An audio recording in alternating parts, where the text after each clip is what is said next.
ได้เป็นดอกไม้ถูกเปลี่ยนมาลา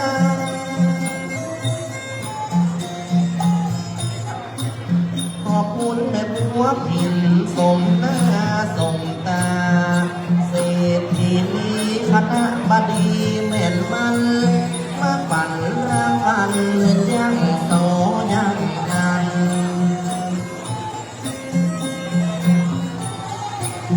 คุณแม่บัวผินและบุญจะกัดลาย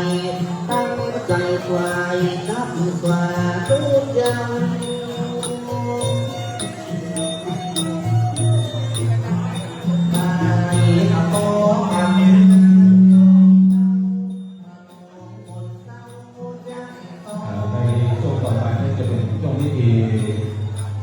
ตาถวายพระเดชพระคุณสถานรอสักครู่เนาะอันนี้ในการศิษยานุศิษย์คนจะมีพระจอยเป็นต้นต้นก่อนเราจะได้ทำพิธีอันนี้หลวงพ่อตะโกมงคลศิลปวงศ์เป็นต้นเป็นประธานในการศิษยานุศิษย์จะได้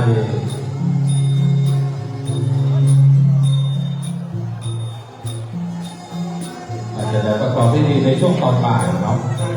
สถานที่ลงใจเย็นๆกันนะใจเย็นๆก่อน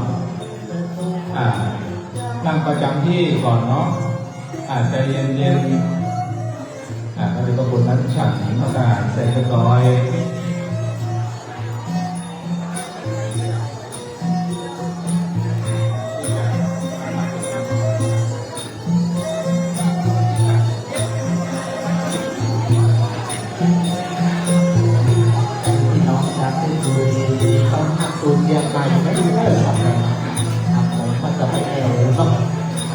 แม่เราเมื่อนำวันแจ้งซอของเพื่อนได้เลยนะ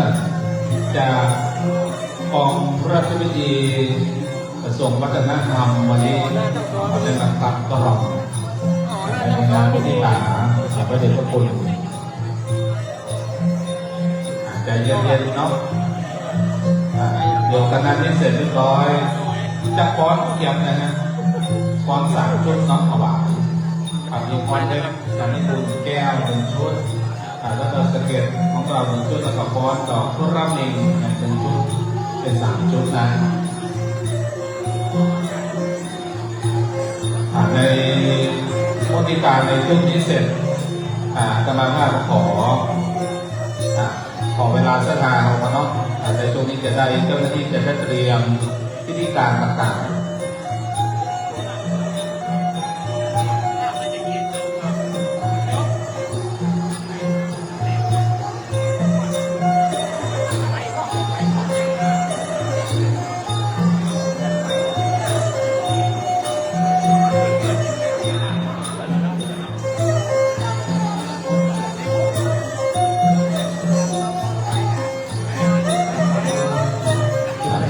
นี้เสร็จเรียบร้อยแล้วก็รอสักครู่เนาะจะเป็นมีพิธีในช่วงต่อไป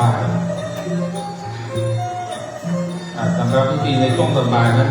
ก็ขอบอกกันมาถ้าไปญาติได้นำเรียนทุกท่านได้รับทราบเพื่อจะได้ปฏิบัติเป็นอันนี้เดียวกันในโอกาสวันที่เป็นของคนพระเดชพระคุณทุกสิ่งทุกอย่างพร้อมก็จะได้ประกอบพิธีในช่วงต่อไปเป็นต้นว่ามอบทุนการศึกษาแด่พระภิกษุสงฆ์สามเณรและทำพิธีถวายมุทิตาและถวายพระป่าซึ่งในการถวายพระป่าทางคณะกรรมการเรานั้นกำลังปักต้นเนาะคือกระดาษโยมที่เตรียมต้นมาก็ดีหรือว่าไม่เตรียมก็ดีสามารถรับได้ที่หน้าต้นเราแม่เราเดียวก็ไม่ได้เดียวจะมาภาพจัดคิวนะเนาะสำหรับสำนักที่สุนีเราแป๊บเดียวแม่เดี๋ยวจะมาภาพจัดคิว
วมอนซอนปานนอตอน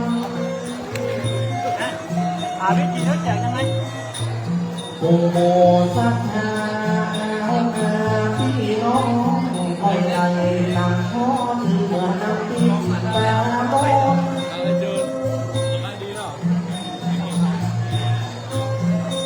หลังจากคณะพิสุนีอาจจะสำนักศิลปจิตเสร็จเรียบร้อยกำลังทำของสมวนสิทธิ์สุดท้ายจะโยมหยุดกันนะจะได้ประกอบพิธีในช่วงต่อไปเนาะคณะเจ้ากรเล็กแม่ครูอินแก้วอาจารย์สุมาลีเตรียมตัวนะคณะเจ้ากรดอยสะเก็ดนะครับคณะเจ้ากรดอกเริ่มอิงจากคณะแสดงถวายมุทิตาข้างในได้เลยเนาะ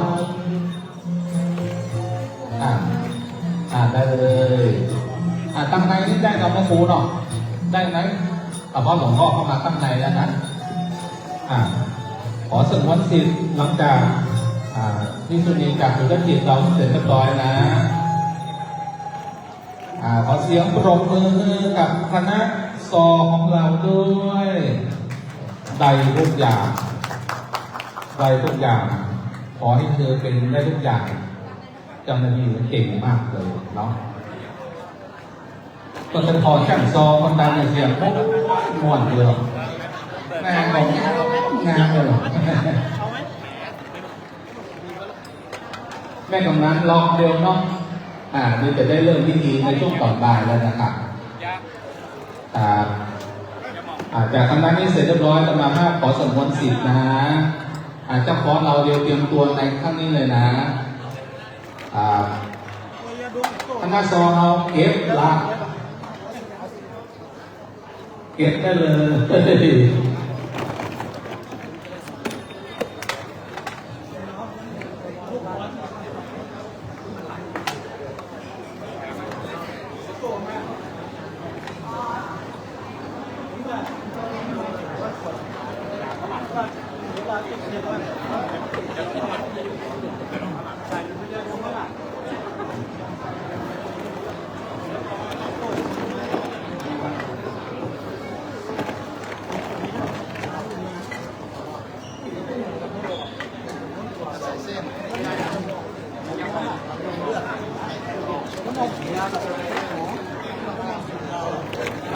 1 2 3 4หลังจากเสร็จ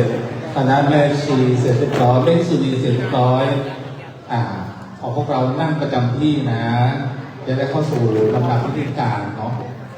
ไม่กำนันรอฟังได้ก่อนจะขึ้นวันละกันก่อนขั้นเดียวตรงนั้นนะเพราะเดี๋ยวต้องเข้าพิธีการในช่วงตอนบ่ายเนาะ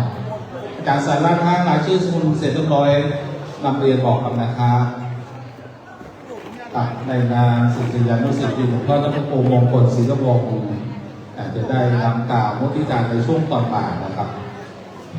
สถานจะโยมเขาที่เตรียมเครื่องนั้นเป็นมุทิตาเจริญอายุวัฒนมงคลของพระเดชพระคุณเตรียมเนาะหลวงพ่อพระครูมงคลจะได้นำกล่าวในช่วงตอนบ่ายพิธีการในช่วงตอนบ่ายนั้นพระเดชพระคุณจะได้มอบทุนการศึกษาเป็นเบื้องต้นหลังจากนั้นนำทางมอบทุนการศึกษาเสร็จเรียบร้อยแต่จะเข้าสู่พิธีมุทิตาก่อนจะเข้าสู่พิธีมุทิตาจะมีชุดการแสดงถวายมุทิตา3 ชุดด้วยกันจ้ะชุดที่ 1ฟ้อนเล่นดอยสะเก็ดเพชรล้านนานำโดยแม่ครูแก้วของโดยคณะดอยสะเก็ดของเราชุดที่ 2จากโรงเรียนดอยสะเก็ดและชุดที่ 3ฟ้อนดอกพุทธนิมทั้ง3 ชุดกิจกรรมการแสดงเตรียมนะต่อจากนี้เลยจ้ะต่อจากแม่กำนันโซรัสยานำชมรมกำนันอย่างบ้านตำบลเชียงดอยเสร็จเรียบร้อยนอกนั้นสมวนสิทธิ์ก่อนนะ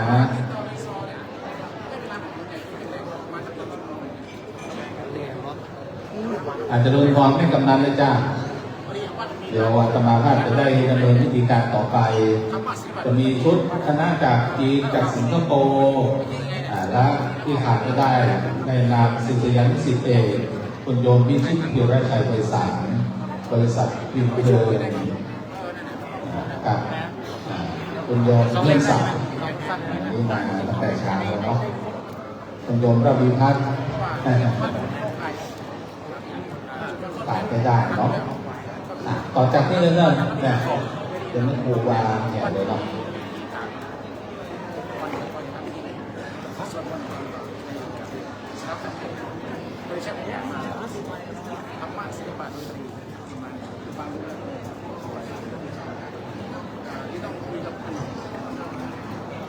สำหรับนักเรียนที่รับทุนการศึกษาลงทะเบียนเสร็จหรือยังถ้ายังไม่ลงทะเบียนเรียนจากสารรับนะครับเขาจะได้เริ่มพิธีในช่วงตอนบ่ายเนาะมีฟ้อนดอยสะเก็ดเพชรล้านนาและเชิญผู้บวชโดยช่างฟ้อนกิติมศักดิ์ของอำเภอดอยสะเก็ดไม่คูณแก้วของโดยคณะเราประกอบด้วย3ช่วงวัยจากโรงเรียนอนุบาลสุมารี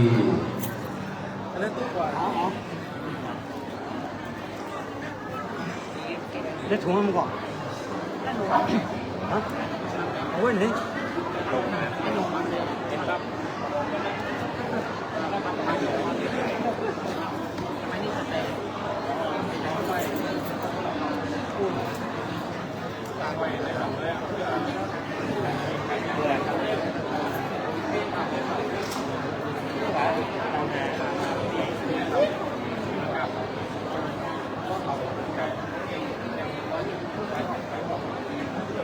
หลังจากชมรมกำนันผู้ใหญ่บ้านตำบลเชียงดอยเสร็จเรียบร้อยจะเข้าสู่พิธีในช่วงตอนบ่ายจะเป็นพิธีมุทิตาสักการะตอนที่จะได้หลวงพ่อเจ้าพระคุณมงคลศรีระบบเรียนได้นำกล่าวมุทิตาสักการะจะได้มีการฟ้อนถวายเป็นมุทิตาโดยช่างฟ้อนของดอยเสด็จเราฝ่ายเสียงฝ่ายการแสดงเตรียมน้ำ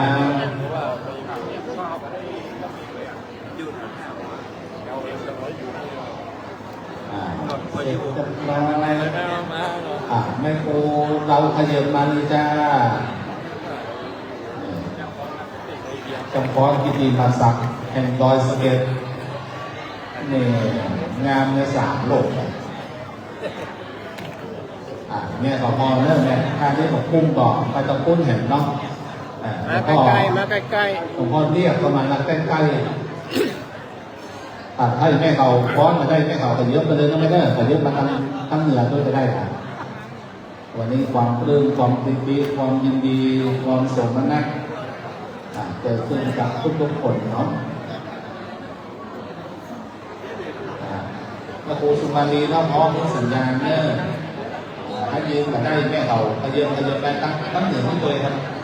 ตั้งเหนือที่ตัวเนาะเรามี100 กว่าชีวิตอยู่นี่นะตั้งนอกเข้ามาตัวเนาะมาตั้งเหนือเนาะอ้อมเต็มเลยไอ้แม่เขายืนไม่ได้หรอกอ้อมประจันโขงชะตาตั้งเหนือก็เนอะ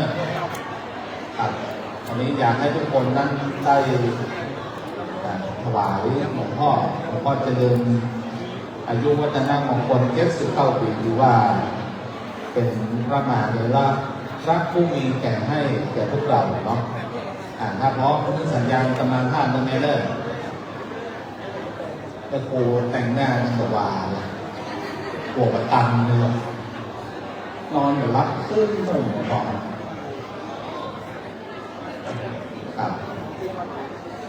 ถ้าพร้อมแล้วบอกนะอย่าได้เรียนให้ไปต้องเสียงก็เปิดเพลงเนาะดอยสะเก็ดเทียบล้านนาแล้วก็ฟ้อนเฉื่อยประกวด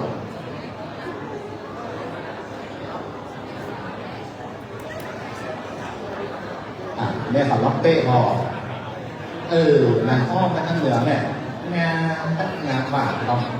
นี่คือความหลากหลายของดอยสะเก็ดเรามีเป็นชุดสีเหลืองสีแดงสีหม่นสีส้มแต่ฟ้อนแบบเขาเปลี่ยนเจ้าจะมาท่ารักบ่อยเลยมาเป็นฟ้อนมาอย่างหนึ่งชุดเลยเนาะก็โยมเตือนนอนข้างเหนือเลยจ้ะตอนนี้ผู้หลักผู้ใหญ่มีคุณโยมเพื่อนศักดิ์คุณโยมที่คิดคุณโยมพระพิมพัฒน์จะได้ชมในสิ่งที่เป็นมุทิตา ของคนดอยสะเก็ดคนดอยสะเก็ดท่านหลวงพ่อนะฮะหลวงพ่อมีการคุณูปการแก่คณะสงฆ์แก่สถานญาติโยมในดอยสะเก็ดหลวงพ่อผู้เป็นที่รักของพวกเราเนาะโอ้โหขอเมตตาหลวงพ่อหน่อยนะครับเจริญพรท่านวัฒนธรรมจังหวัดเชียงใหม่โยมทำนี้นะโยมวัฒนธรรมตรงนี้ก็ได้ประตูถ้าพร้อมก็บอกนะครับหนอกคุณโยมพระบัญชัยในนามวัฒนธรรมจังหวัดเชียงใหม่แต่ได้มุทิตาเป็นต้นต้นแล้วก่อนจะได้เริ่มจังฟ้อนเราพร้อมแล้วเนาะหลังจากที่เสร็จเรียบร้อยจะได้เริ่มกิจกรรมฟ้อนแล้วนะ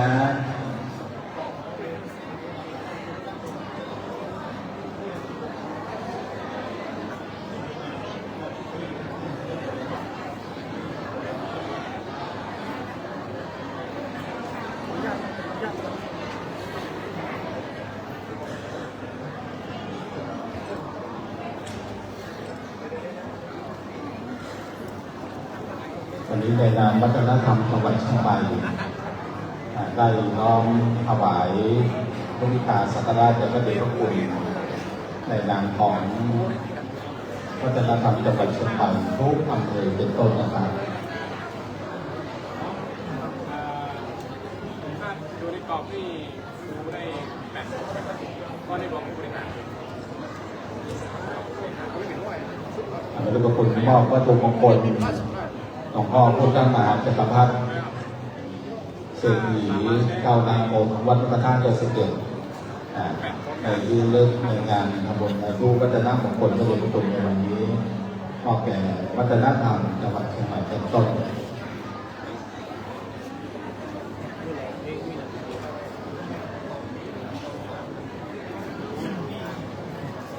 เราการวันนี้คิดว่าพร้อมนะน้องแม่โบโอเค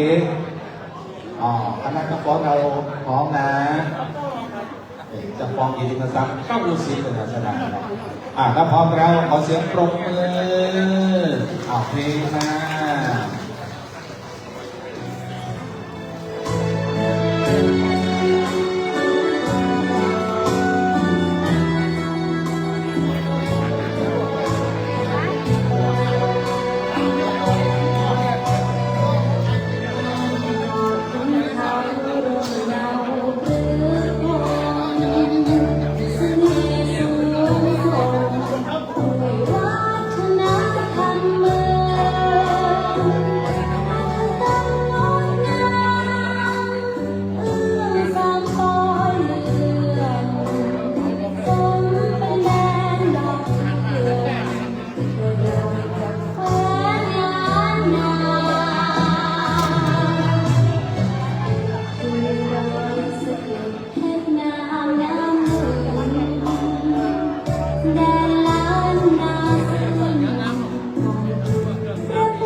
ที่คือดอยสะเก็ดคือบ้านของเรา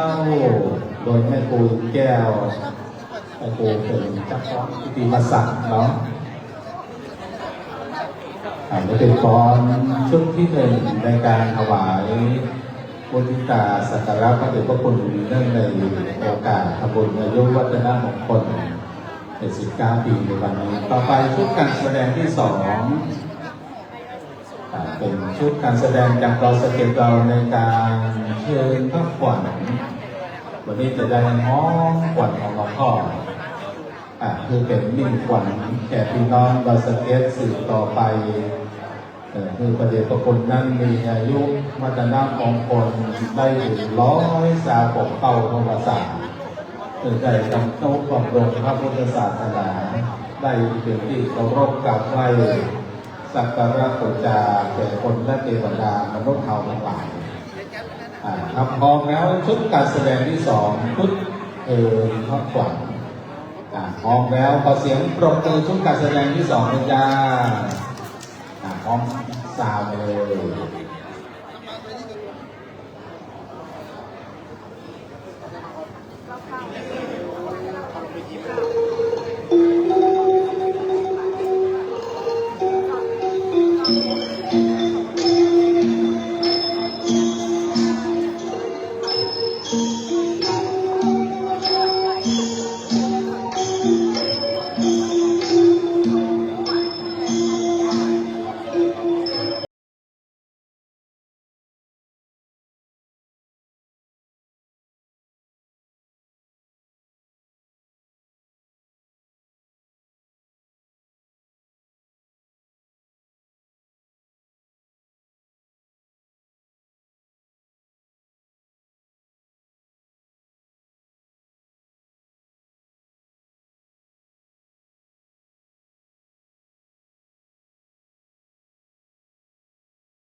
ดูหล่อยิ้ม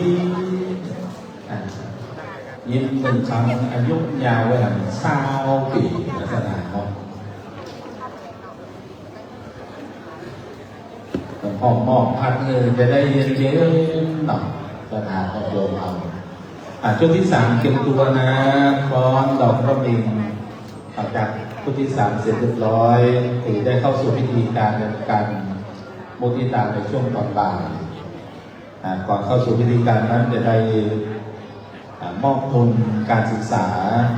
แก่องค์กรในงานและนักเรียนผู้ได้รับทุนการศึกษาประจำปี 2567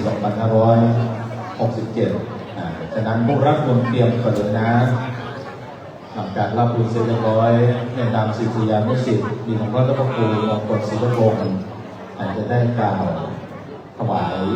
มุทิตาสักการะสืบต่อไป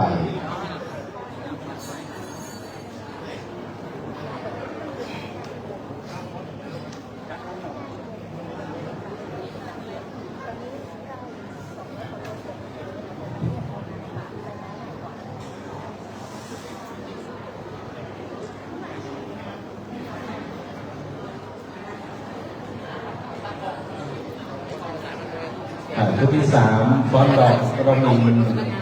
สแตนบายเลยจ้ะ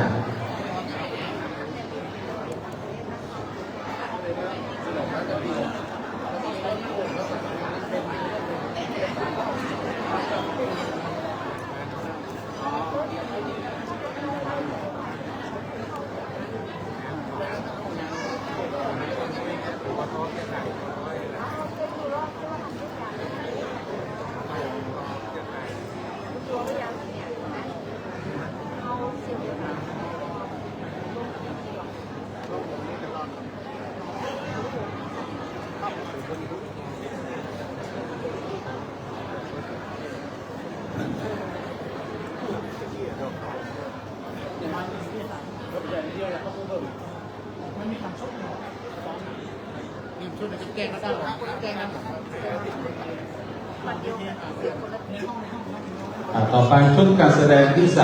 3ฟ้อนดอกรับนิงจากเยาวชนบ้านเชียงรายของเราฟ้อนถวายมุทิตาสักการะต่อพระเดชพระคุณสืบต่อไปเสียงปรบมือแม่นี่เข้ามาเด้อแม่นี่เข้ามาเด้อออกไปก่อนครับแม่ออกไปก่อนฟังถวายเด้อครับ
สียงปรบมือทุกการแสดงถวายให้ที่การชุดที่3ดอกรัมมิง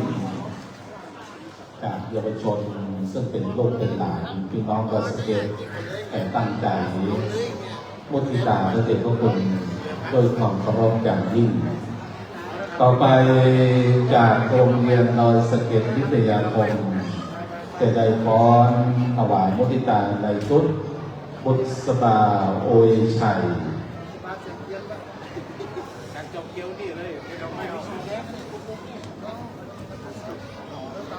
ชุดที่4บุษบาโอยชัยจากโรงเรียนดอยสะเก็ดวิทยาคม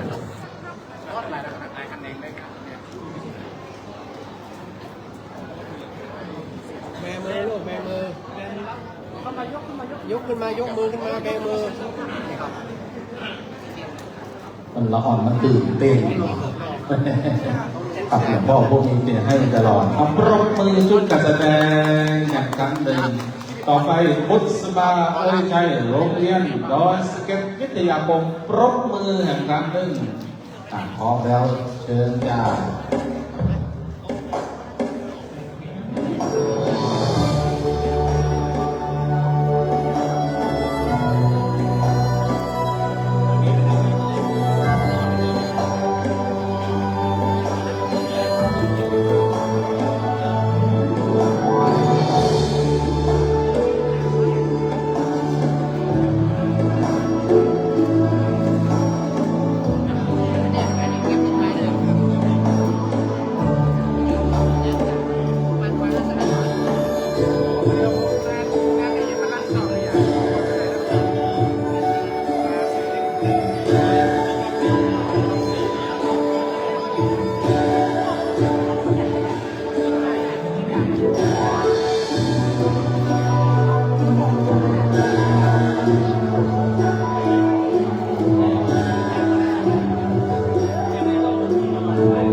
บุษบาโอยชัยส่วนงานสุดยอดดอยสะเก็ดวิทยาคมรังสรรค์ผลงานถวายมุทิตาในงานนี้เชิญ ชุดกิจกรรมการแสดงบุษบาโอยชัยรับรางวัลจากพระเดชพระคุณเลยจ้ะตั้งมาหนึ่งแถวจ้ะเดินแถวมาเลย วันนี้สถานได้โยมผ่านหลวงพ่อยิ้มตลอดตั้งแต่ตอนเช้ายิ้มตลอดมาจนถึงตอนนี้แต่นำลูกศิษย์ลูกหาได้ยินดีกับพระเดชพระคุณท่านเป็นโลกโพใบใหญ่ร่มใสในนาเนื่องจากศรัทธาสาธุชนแก่โดยเฉพาะพระเจ้าประสงค์ภายในอำเภอสะเก็ดและตัวลูกสารพิษนะครับ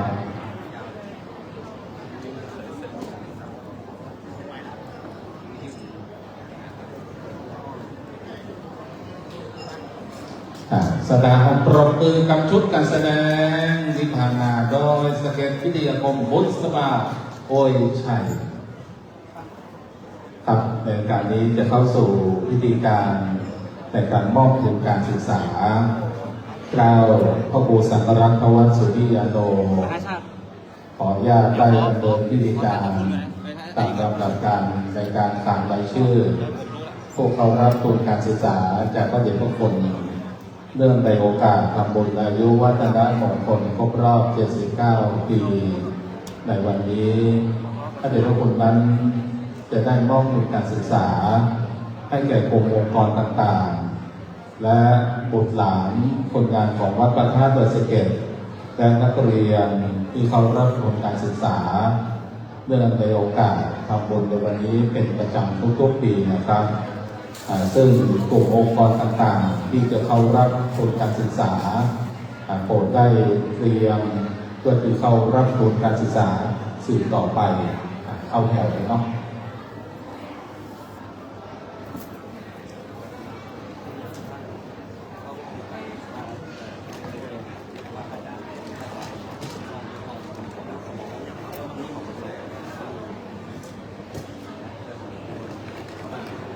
สำหรับผู้เข้ารับมอบทุนการศึกษา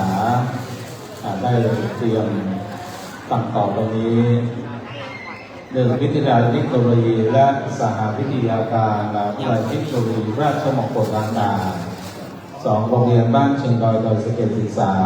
3โรงเรียนดอยสะเก็ดวิทยาคม4ชมรมผู้สูงอายุอำเภอดอยสะเก็ด5อสม.ตำบลเชียงดอย6กำนันผู้ใหญ่บ้านบ้านเชียงดอย7กลุ่มสตรีแม่บ้านหมู่ที่3บ้านเชียงดอยนี่เป็นรายชื่อกลุ่มองค์กรที่รับทุนการศึกษาเป็นเบื้องต้นได้ยินในธรรมภาพประกาศแล้วเข้ามาตั้งแถวที่การสารรับเรื่อง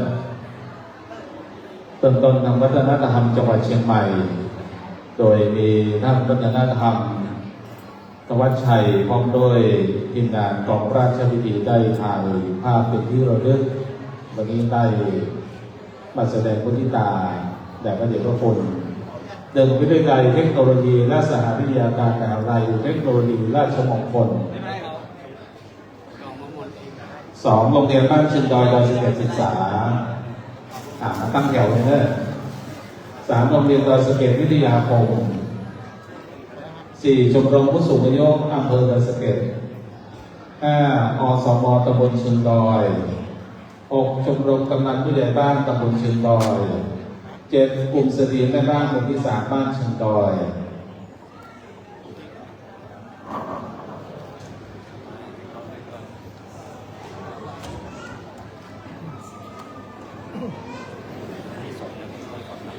จากต้องการตอนนี้ผู้เข้ารับทุนการศึกษาเป็นเบื้องต้นได้พร้อมแล้วก้าวขออนุญาตได้นำผู้เข้ารับทุนการศึกษาเข้ารับทุนจากพระเดชพระคุณสืบต่อไปครับคนที่1วิทยาลัยเทคโนโลยีและสหวิทยาการมหาวิทยาลัยเทคโนโลยีราชมงคลล้านนาได้รับทุนจำนวน 1,000 บาท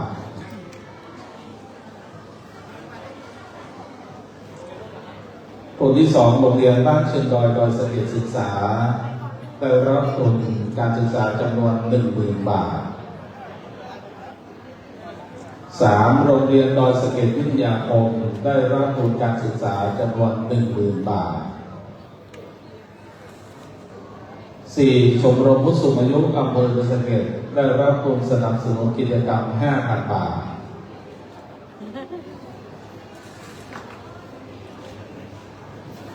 อสม.ตำบลเชียงดอยได้รับทุนสนับสนุนกิจกรรม 5,000 บาท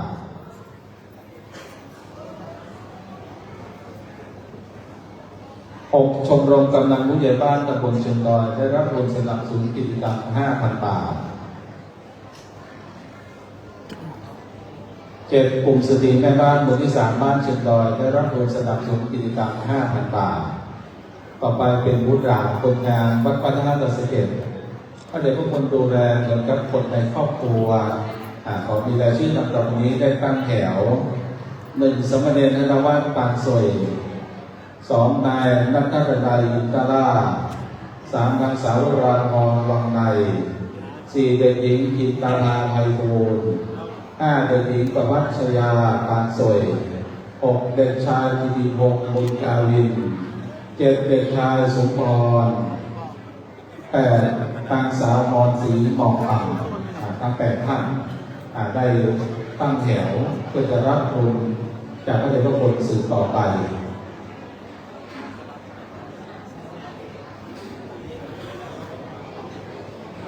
พระเดชพระคุณได้แสดงให้ทุกท่านได้เห็นว่าดูแลทุกคนตั้งแต่คนงานในวัดไปจนถึงพระภิกษุสงฆ์องค์สามเณรส่งเสริมทางด้านอาชีพส่งเสริมทางด้านการศึกษาในนามลูกหลานของคนงานบ้านสืบต่อไปสามเณรธนวัฒน์ปานสวยได้รับทุนการศึกษา 3,500 บาท2นายนัทธนายอินทราวิทยาลัยเทคโนโลยีพายัพและบริหารธุรกิจได้รับทุนการศึกษา 3,500 บาท3นางสาวราพรวังในวิทยาลัยเทคโนโลยีพาณิชยการล้านนาได้รับทุนการศึกษา 3,500 บาทต่อไปเด็กหญิงจิตาภาไพบูลย์โรงเรียนดอนบ้านเชียงดอยดอย11ศึกษาได้รับทุนการศึกษา 3,500 บาทเด็กหญิงประวัชยาปานสวยโรงเรียนดอยบ้านเชียงดอยดอย11ศึกษาได้รับการศึกษา 3,500 บาทเด็กชายกิติพงศ์บุญกาวินโรงเรียนบ้านเชียงดอยดอย11ศึกษาได้รับทุนการศึกษา 3,500 บาทเด็กชายสมพรศูนย์พัฒนาเด็กเล็กวัดปทุมศาลาได้รับทุนการศึกษา 3,500 บาทและสุดท้ายนางสาวมรศรีหมอกอ่ำโรงเรียนดอยสะเก็ดวิทยาคมได้รับทุนการศึกษา 5,000 บาทจากต่อไปจะได้มอบทุนการศึกษาแต่พระภิกษุสงฆ์องค์สามเณรแต่การสอบธรรมสนามหลวงผ่านในปีที่ผ่านมาเพื่อเข้ารับทุนต่อพระเดชพระคุณสืบต่อไปครับ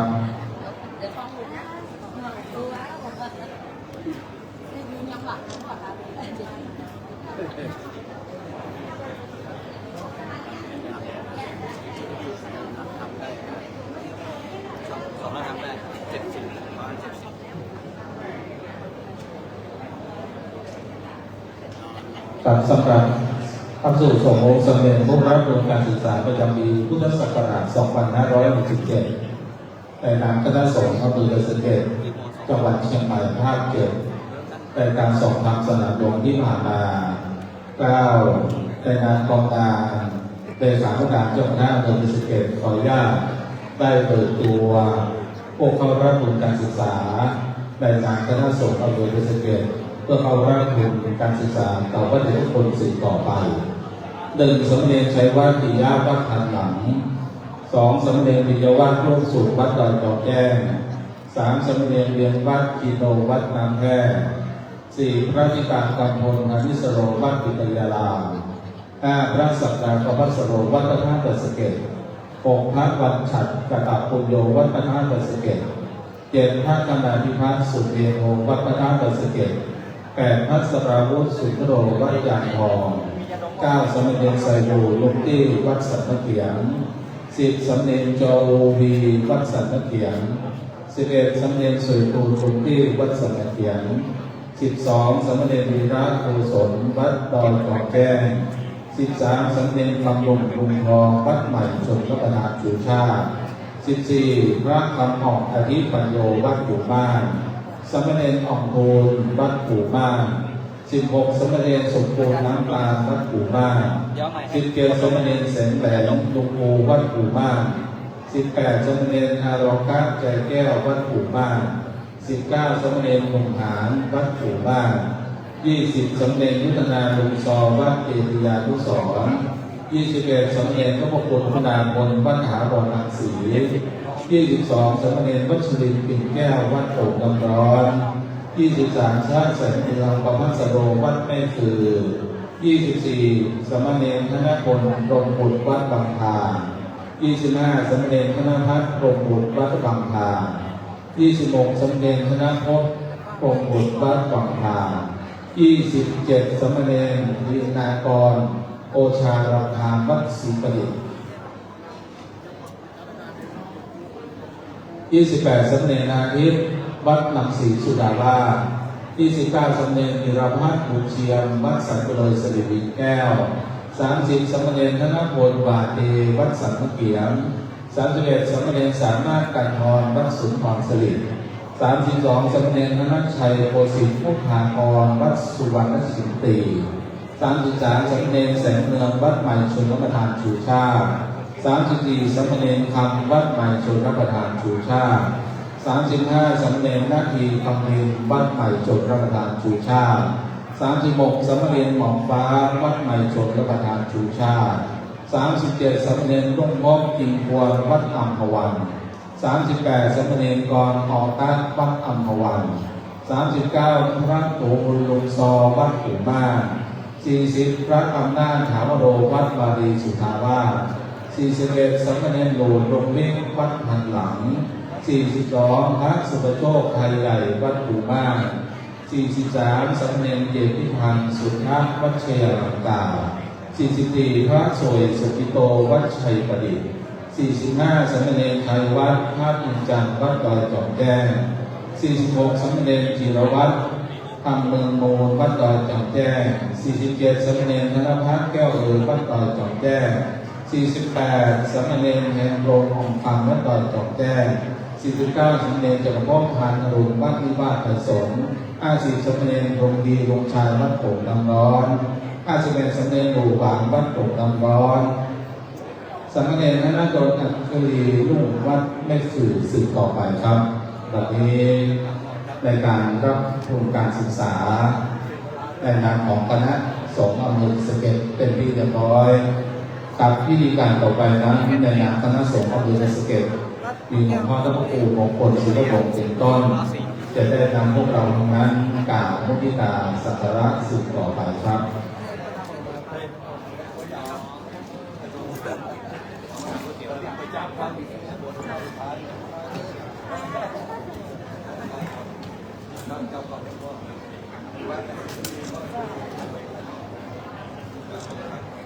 สถานที่โยมพอลองเดียวหน้าจะได้ทำพิธีถวายพระสักการะอย่างเป็นทางการเนาะ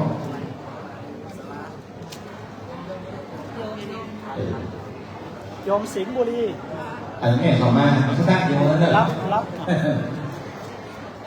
ไม่ได้แล้วนะประธานจะลงข้างหลังรอเนาะ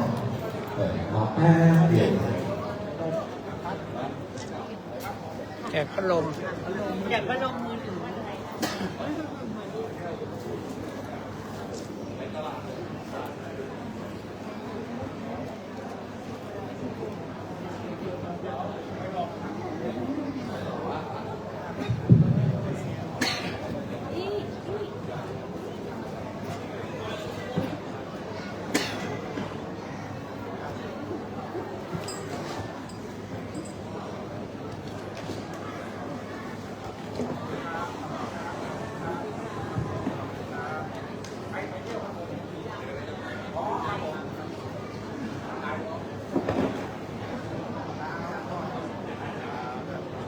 อาจารย์จะเลยไหมก็หน้ามือเก่าอ๋องั้นก็ดีกว่านะให้เขาทำพิธีนะ เดี๋ยวเอามาให้เจ้าของได้แล้วได้แล้วได้แล้วได้แล้วครับผม แล้วอยู่เนี่ยที่มา การแบบนี้จะเข้าสู่พิธีในการถวายมุทิตาสักการะในงานคณะสงฆ์และศิษยานุศิษย์และศรัทธาสาธุชนญาติโยมในมณฑลพิธีอาหาร4สุภาพ2นี้แต่การนี้สถานญาติโยมทุกท่านตั้งอยู่ในการ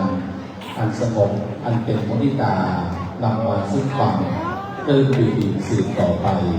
ในโอกาสนี้กล่าวพระราชทานของพ่อท่านพระครูมงคลศรีระบบเจ้าคณะอำเภอสุเกตได้นำคณะสงฆ์ทั้งนั้นกล่าวมุทิตาสักการะเนื่องในโอกาสพระเดชพระคุณพระราชโพธิวรคุณดร.เจริญอายุวัฒนะมงคล79 ปีสืบต่อไปครับขอราชทานของพ่อท่านพระครูมงคลด้วยความเคารพครับสถานโยมเราตั้งอยู่ในความสงบสงบดีขึ้นแน่ขอถวายความเคารพนับถือพระเดชพระคุณหลวงพ่อพระราชโพธิวรคุณดร.รองเจ้าคณะจังหวัดเชียงใหม่เจ้าอาวาสวัดพระธาตุดอยสะเก็ดอารามหลวงในวันนี้ก็ขอผมในนามของคณะสงฆ์ตลอดถึงศรัทธาญาติโยมสาธุชนทั้งหลายมีความปลาปลื้มดีอกดีใจได้มาร่วมสร้างบุญสร้างกุศลอายุวัฒนะมงคล79 ปีของพระเดชพระคุณท่านก็ขออำลาคุณพระศรีรัตนตรัยจงมาคุ้มครองพระเดชพระคุณท่านมีสุขภาพแข็งแรงในวันนี้ได้หันข่าวรวมกันมาร่วมมุทิตาแสดงมุทิตา79 ปีเมื่อแต่ที่หลังจากป้อนมาหลายกลุ่มหลายคณะก็ผมจะไม่ถึงจากป้อนนี่ก็เป็นเทวบุตรเทวดามาอานุโมทนาตอนเจ้าได้ฟังสัมโภชนียคาถาท่านเจ้าคุณสมเด็จพระมหาธีรจารย์ผมฟังแล้วรู้สึกปลาปลื้มใจครับเปิดมาเพื่อสบายโอ้ท่านบอกมีเวลาจำกัดก็คงจะอู้ยาวในวันนี้ฟังแล้วม่วนฟังแล้วก็เปิดแสดงออกถึงความในคิดในใจนี้ต่อพระเดชพระคุณท่านขอบพระโพธิวรคุณความนี้ก็มาเจอมาพูดวันนี้คนทราบมาแต่ก่อนจากญาติจากโยมไปหลอกไปขายในนี้ท่านยังมาเป็นประธานในงานวัฒนมงคลของพระเดชพระคุณพ่อก็ตามดังที่เพิ่นได้รู้ได้จากเจ้าก็ผมก็มีความปลาปลื้มปีติยินดีเป็นอย่างยิ่ง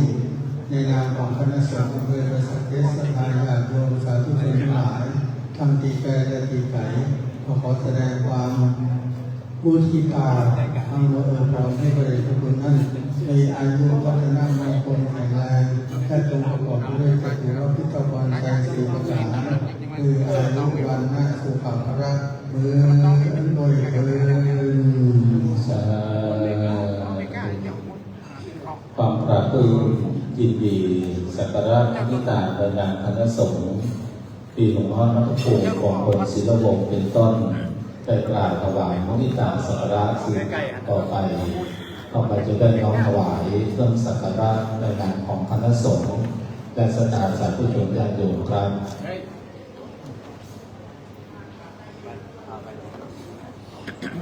เดี๋ยวเราเป็นตรงนี้มันเสร็จแล้วแป๊บนึงเดี๋ยวเราเอาข้อต่อไปนะครับ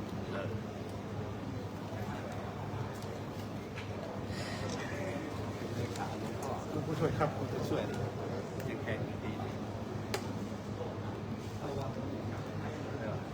เดี๋ยวนะครับได้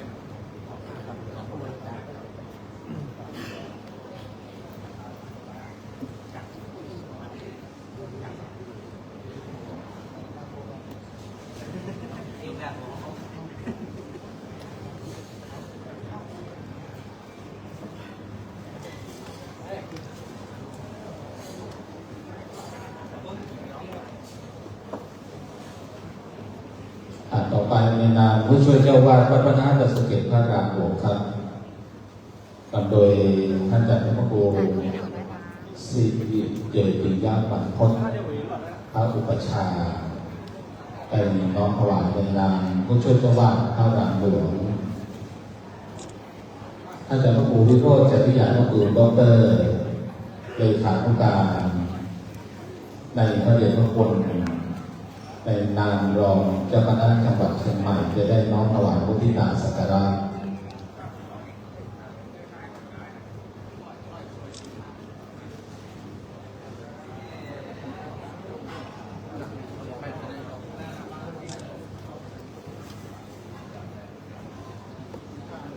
ต่อไปในนามมหา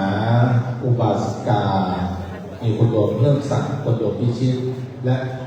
คุณโยมรับพิพัฒน์ในนามศิษยานุศิษย์จากจังหวัดระยองได้ถวายพุทธิตาสักการะแต่การนี้คุณโยมเสนิสาระงับภัยและคุณโยมสมพงษ์แรกเหนือแต่น้อมถวายพุทธิตาสักการะในนามท่านอาจารย์พระครูสิริเกียรติยาบรรพตผู้ช่วยเจ้าวาดวัดพระธาตุดอยสุเกตเป็นจำนวนเงิน 15,000 บาทและเจ้าหนี้เจ้าภาพก็อยู่สิทธิ์ต่อไปครับ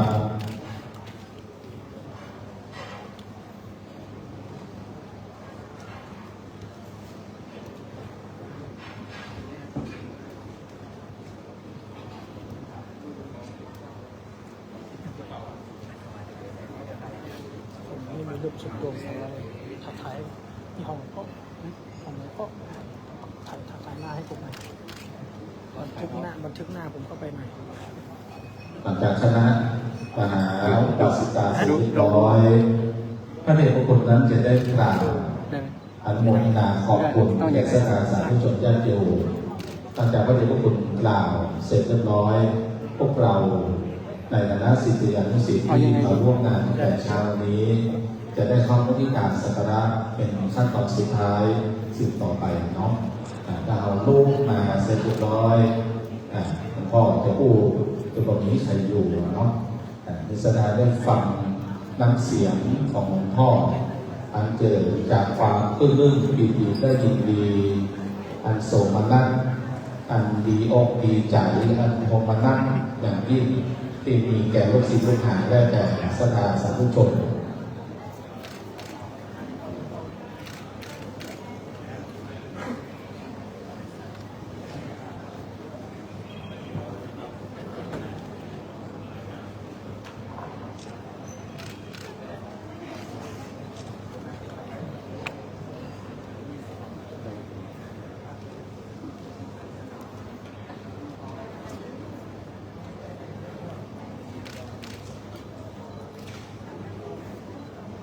อันนี้เป็น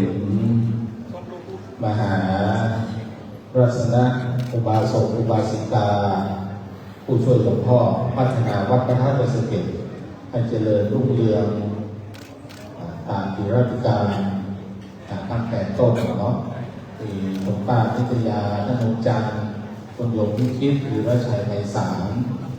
คนโยมเพิ่มศักดิ์คนโยมพิเนศคนโยมราชพิพัฒน์ท่านอาจารย์จำแม่นก็เห็นท่านตั้งแต่ต้นจะได้มุทิตาเสร็จเรียบร้อยก็จะได้ฟังหลวงพ่อได้กล่าว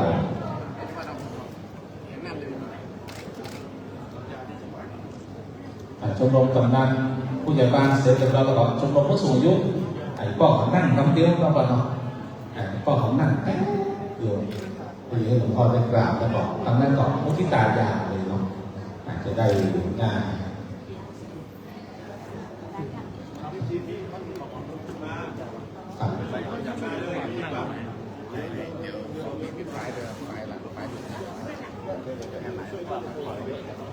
คณะใหญ่ของเราถวายมุทิตาเตรียมของมันเยอะเนาะได้ถวายช้างผู้พ่อแม่ลูกไปสักกล่าวกับตัวละแสนนี้ต่างๆได้ถวายช้างผู้บุญผู้ก็เขาบอกผู้บุญบารมีในการบุญอายุวัฒนะของคนวันนี้ตัวเองวันนี้เราได้บรรจุผ้าไทยพระพุทธสายญาติพระนอนแสนสุขวันนี้เราต้องสุขกันตลอดทั้งวันเนาะ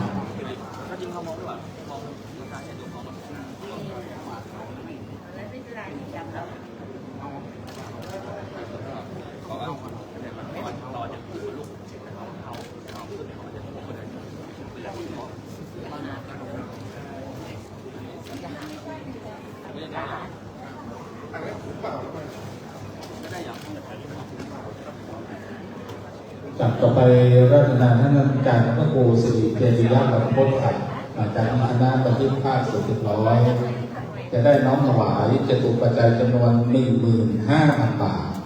พร้อมโดยเก้าอี้หลุยถวายเป็นอาจาริยบูชาประจำปีนี้นะครับ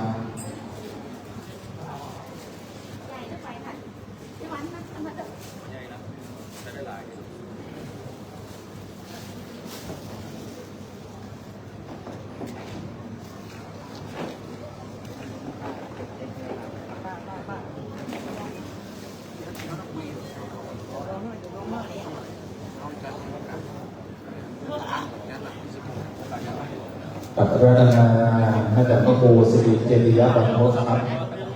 เป็นน้อมถวายจะเปลี่ยนตกใจจำนวน 15,000 บาทในนามศิษยานุศิษย์ต่างประเทศของประเทศไทยได้ถวายเจ้าหนี้หรือพร้อมด้วยจตุปัจจัยจำนวน 15,000 บาทนะครับ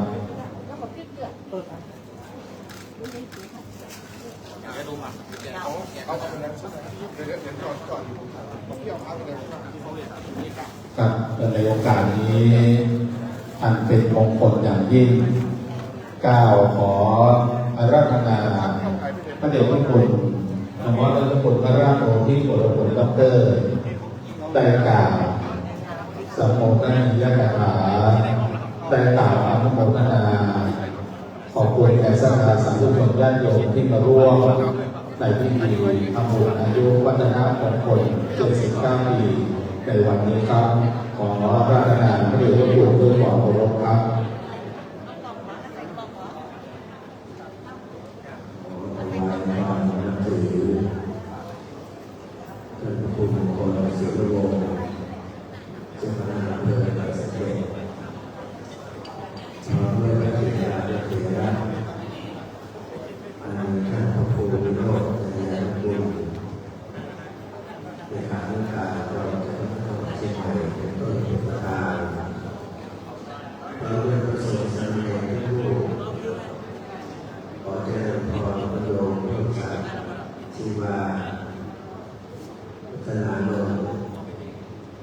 คุณโยม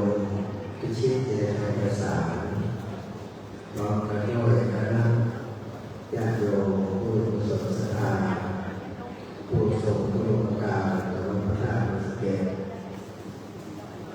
เจริญพรคุณโยมแม่ครูแก้วชัยศรีประธานชมรมผู้อายุอำเภอสเกตอาจารย์สุมาลีสุกัญญาประธานสภาวัฒนธรรมอำเภอสเกตตลอดถึงญาติโยมสาธุชนผู้เจริญกุศลศรัทธาทุกท่านวันนี้ขอขอบคุณขอบจิตขอบใจทุกท่านที่ได้มีส่วนร่วมอนุโมทนาในการบำเพ็ญกุศลโดยเฉพาะอย่างยิ่งสิ่งสำคัญที่สุดก็ได้มารวมน้ำจิตน้ำใจเป็นหนึ่งเดียวโดยมาเชิญพระอาไทยหรือพระหัวใจขึ้นประดิษฐาน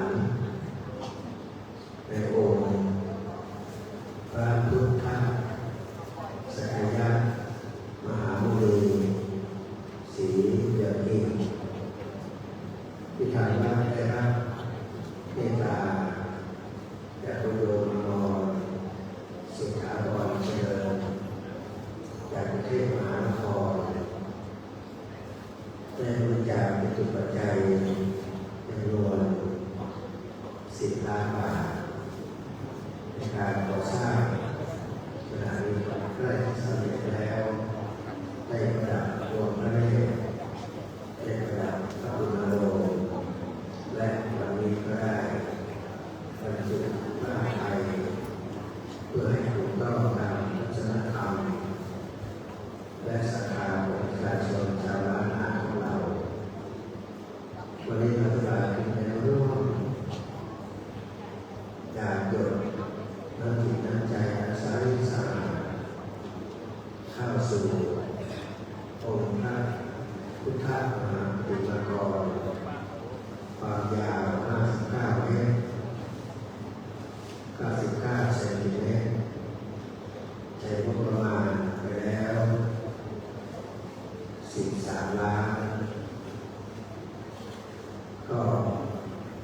ว่าภายใน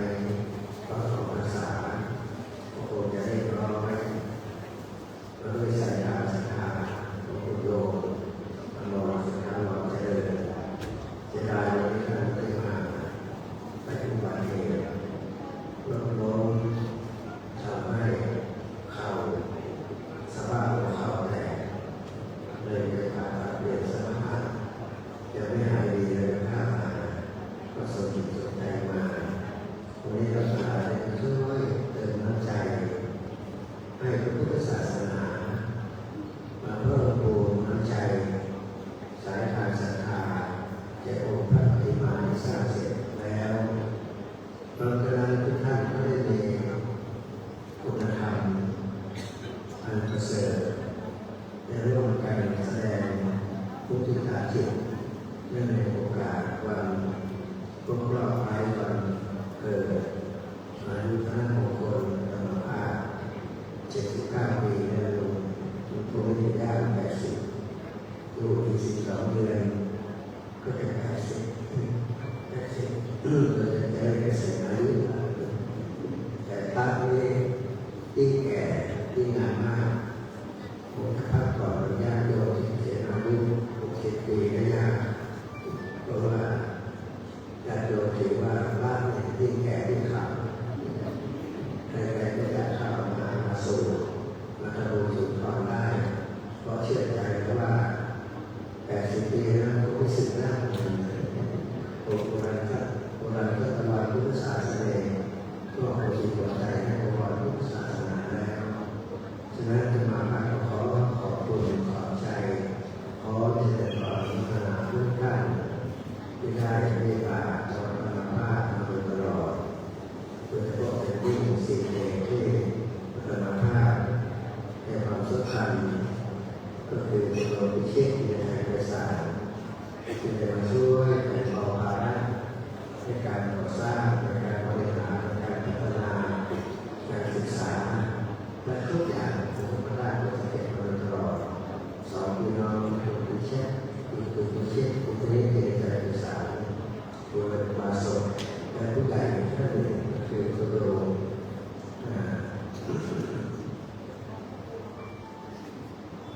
เดิน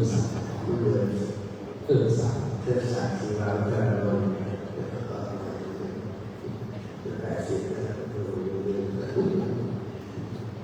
ตอนนี้มาเดินคุณเดินกุศลในพระธาตุในกุศล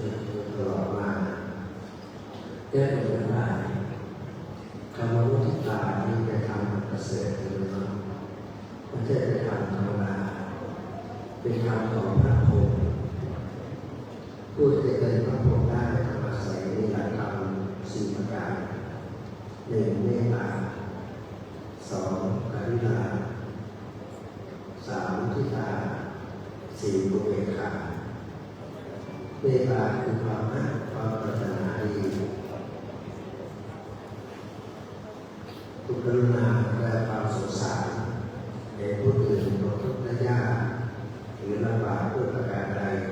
มีกำลังใจที่จะช่วยเหลือให้พ้นจากความลำบากนั้นมุทิตาคือความมีน้ำใจพอดีที่บุคคลอื่นได้ประสบสำเร็จในสิ่งดีๆงาม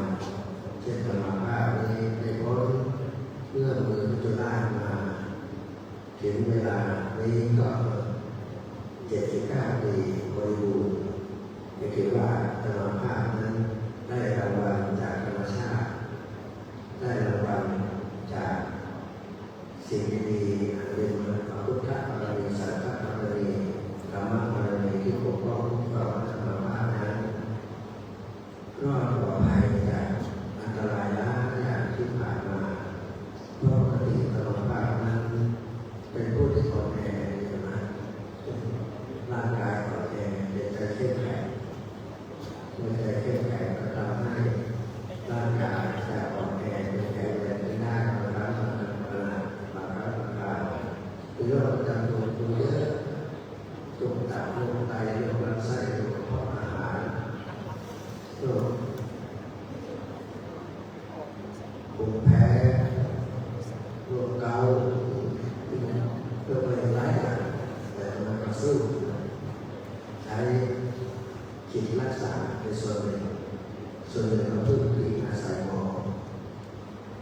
ริญไม่อยากไปหาหมอก็พึ่งพิงอาศัย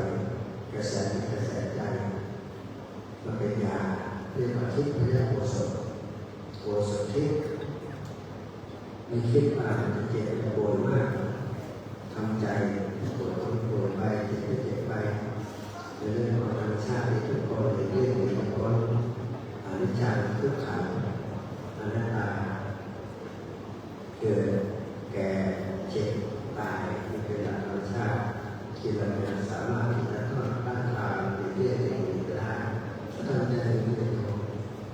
มาเป็นพวกกับพระสุธีดวงดาวท่านสนาอยู่ที่จังหวัดสุราษฎร์ธานีตลอดท่านเก็บเรามานะทำให้เกิดขึ้นมาเป็นพยาบาลเก่าที่เราเป็นมาเป็นคนเล่นไฟในบ้านบอกว่าหมอที่ป่วยเยอะเลยอายุก็ประมาณ71ประมาณก็จะบอกเลยไม่ยากนะเก็บที่ไหนก็คุมที่นั่นลูกไปลูกมาคนเลยอยู่ในสายดีๆนะอย่าเพิ่งกินเยอะนะค่อยกินไปถ้าเธอกินเยอะเธอเสียชีวิตไปจะขึ้นหมดเลยอาหารนะสังขารจะก็จะเผานะจะตายไปด้วยนะจะค่อยกินเยอะมาใช้สูตรที่เป็นสูตรยาขนาดเป็นที่ที่เราสดถ้าเราทำให้แก่บริบูรณ์มากถึงว่ามันเจ็บตัวเป็นตัวลายจะเรียกติดเราป่วยแต่กายใจเราเดือดร้อนปวดเดี๋ยวที่มันเจ็บเดี๋ยวที่มันปวดเดี๋ยวที่มันไข้ก็เยียวยารักษาไปตามที่หมอสั่งแพทย์สั่งและตามสิ่งที่เราสามารถรักษาเป็นตัวจิตตัวใจเป็นจิตเลเซอร์เป็นจิตรังสีหรือเป็นสอบดูพุทธศาสนาพระเขาภารกิจนั้นเป็นสิ่งที่มีความสำคัญพุทธเจ้าตรัสว่าว่าเราบุพกรรมโมเสนาโมยาทำทั้งหลายคือร่างกายของเราผู้รู้บุพกรรมมีใจเป็นสภาพเป็นก่อนผู้รู้สิกขามีใจเป็นเสริมสุขผู้รู้ปัญญาแสดงได้ด้วยใจแต่มาผ่านพ้นผ่านอะไรมาคุณพ่อรักสังขารอายุ48 ปีคุณแม่รักสังขารอายุ55 ปีมาคิดว่าเชื่อเองไม่ทำอะไรกับคุณพ่อคุณแม่แต่ถึงวันนี้ทำจริงวันนี้ก็ไม่คิดจะจัดอะไรมากเลยที่จะเรียนจะพาที่จะเอาไปแก้จะคุณแม่สุริยามาพระวิจิตรท่านเป็นเจ้าภาพประชัยเป็นเจ้าภาพดวงพระเนตรเวลาลูกเพจของการทำบุญมาอยากจะทำบุญบรรจุผ้าไทยในใจพระลูกท่านก็เป็นโยมประธานเจ้าโคสมเด็จพระมหาธีราชาธิบดีมาทำผ้าจะโปรโอเคท่านจะได้หมดเจ้าโคสมเด็จมาที่วันที่เขาทำผ้าเสร็จมาด้วยแต่เราเป็นจากคิดจากที่เล็กน้อยคิดเลยเป็นทางใจเลยตัวชอบที่สิ่งที่ทำงานที่เป็นดวงใจที่ทำงานที่เพื่อใจที่สุดจะได้รับใจการศรัทธาบุญจากดวงจิตดวงใจงานดีงานที่ได้รู้ท่านที่ได้ชโลมมาสู่ดวงจิตดวงใจมาผู้วางตรงตรงมาต่อตรงตรงมาวันนี้เทวดาให้ใจมาท่านไม่ตกเลยรู้ใจแอบมาโยมตอนเชื่อเทวดาตอนท่านเชื่อ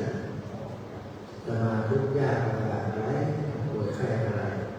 เยอะถึงท่านหรอผู้วางจะนั่งสมาธิอธิษฐานขอร้องท่านให้ใครเทวดาช่วยทำน้อยผู้วางจะเกี่ยวเกี่ยวทุกวันจัดสถานที่จะมาดูภาพในเชื่อใจถ้าหากตัวนั้นจะพูดกันนะแต่ว่าเทวดาในพวกเป็นคนเดียวกันนะแต่ทำบุญที่สุดสุดนะส่วนกระแสจิตให้ท่านเป็นพลังงานอยู่เป็นพลังงานเราเป็นศาสนาจะเราส่งพลังงานทางดวงจิตไปคุยกับท่านขอเวลาท่านก็ตีอยู่ตรงนี้เห็นไหมเราใช้เป็นตัว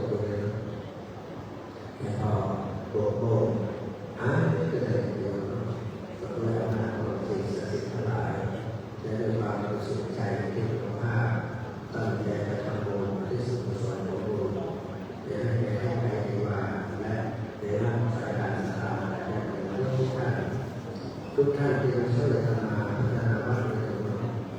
แต่มาในมุมที่เป็นใจท่านถือว่าบางทีอาจจะลืมไปบ้างแต่ว่าเราจะใจได้เยอะนะครับจะได้เห็นพูดถึงตลอดเวลาทุกท่านที่มาทำบุญอะไรต่างๆสิ่งที่จุดประสงค์แผ่ไปเป็นอาภรญาประมาณจะได้เดียวเราจะมาขอประชุมกันในองค์กรศิลปะเราจะมาเจอตอนนี้ดร.มาสวาย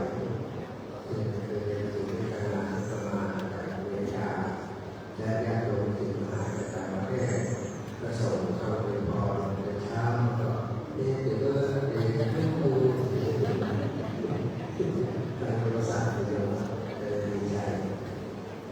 รู้จักโยมเดินรู้ใจให้ทำงานมาจากรู้ใจที่ขุ่นมัวหรือน้อยก็จะเพิ่มตัวขึ้นที่มีกำลังใจในการที่จะบริหารกายบริหารจิตบริหารศาสนากิจการพุทธศาสนาให้รู้ดำเนินการสิ่งต่อไปในวันนี้ขอขอบคุณท่านครูบาศิลปะให้เราสอบท่านพระพุทธสงฆ์โดยประเทศและพระสงฆ์ทุกท่านที่ได้การทำร่วมบุญครั้งนี้ขอขอบคุณขอบใจท่านผู้เชี่ยวชาญว่าท่านเลขาธิการและพระสงฆ์สมเด็จพระธาตุประเทศโครงการพระธาตุประเทศทุกท่านทุกคนพร้อมด้วยหน่วยงานต่างๆและองค์กรต่างๆที่ท่านเคยผ่านอะไรบ้างโยมบาสีมันจะมาช่วยทำให้ดนตรีวิทยาคณะเอามาให้สังฆทานที่ถวายวันนี้โยมกำลังถวายอยากดูนักศิลปปัญญาก็แอบไปซื้อเดี๋ยวแอบไปซื้อขนมโยมนะแต่เราก็โยมบอกว่าหลวงพ่อหลวงพ่อตา30 บาทเดือนเนาะ30 บาททุกสองสามบาทมีคุณพ่อดร.สุรินทร์ขยันการนี้จะเป็นบุญของถวายต้นไม้ประมาณ250 ต้นอาจจะให้เราเลื่อนจากพระสเกตท่านดูแลให้คุณสวัสดิ์คุณเจริญสุขสวัสดิ์เลื่อนเล่นใต้ฐานภาพเนี่ยจะสร้างต้นไม้ดีๆตอนรับโยมจะทำสร้างต้นไม้เพราะแรงเยอะรถป่าในบ้านชาวไม่อยู่เดี๋ยวจะขาดรถขาดไปฉะนั้นก็อยากจะอยู่กับที่ที่นี่ปูนเป็นสบายถ้าเราไม่ได้ร้อนไม่หนาวไม่หนาวเราก็ได้ที่มีผลสารเลยนะแต่ตั้งใจสร้างไว้เพื่อต้อนรับญาติโยมพระสงฆ์ที่เดินทางมาพามาปฏิบัติที่นี่ในโอกาสเดินโปรโมทวันนี้อนุภาพของผมก็ขอตั้งจิตอธิษฐานพระราชดำเนินพระศรีรัตนตรัยเป็นคุณแห่งพระพุทธเจ้าพระสงฆ์สิ่งศักดิ์สิทธิ์คุณงามความดีบารมีแห่งทานใหม่ศีลใหม่ภาวนาใหม่กุศลใดๆที่เราร่วมกันทำความเพียรบรรลุบรมบรมพุทธศาสนาพัฒนาพระธาตุประเทศแห่งนี้ให้เจริญรุ่งเรืองมาโดยลำดับขอความกุศลผลบุญอันประเสริฐเหล่านั้นจงได้เป็นพลังอันเลิศโดยมาลาประทานพรและญาติโยมทุกท่านพระสงฆ์สามเณรทุกรูปให้เป็นผู้ปราศจากทุกโศกโรคภัยมีสุขภาพพลังงานแข็งแรงมีความมั่นคงใสมีจิตใจเข้มแข็งจะได้คิดสิ่งหนึ่งประการใดก็ได้ขอให้ทรงตามปรารถนาและจะดำเนินไปด้วยจากตัวพระพุทธพรชัยสี่ประการคืออายุวันมั่นสุขาภละ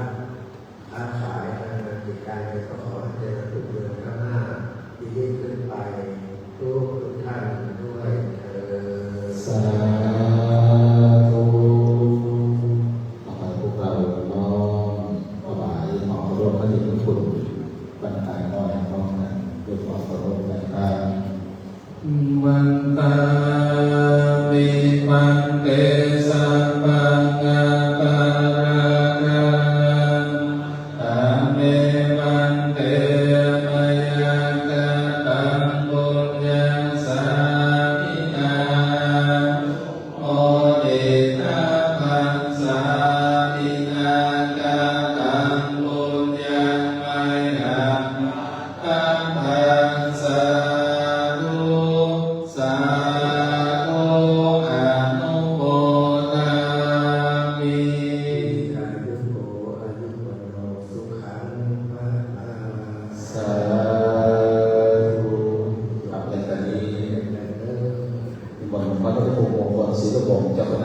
สเกต